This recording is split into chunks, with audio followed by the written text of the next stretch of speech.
So when we look at each section, if we've got a problem in that section, we also know there's going to be a deviation elsewhere.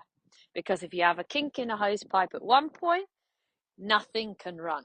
So then there has to be further compensations all the way back throughout the spine. I talked before about the function in the vertebrae in the thoracic, so in the ribcage portion of the spine, and that these vertebrae should move from side to side, rotationally and up and down.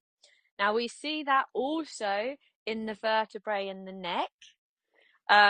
The vertebrae in the neck are the most mobile vertebrae that we have in the horse's body. So an awful lot of compensation patterns happen in the neck. And one of the biggest things that we have is the portions of the neck are not stacked. You have maybe the lower neck going one way, the middle going another way, and the top going somewhere else.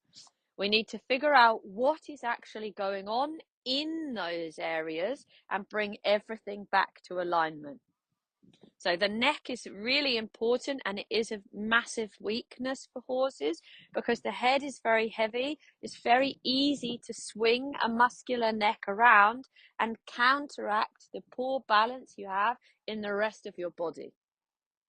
So when we look into alignment, we want to really look from, is the forehead pointing in the right direction? So that is, so pointing straight forward.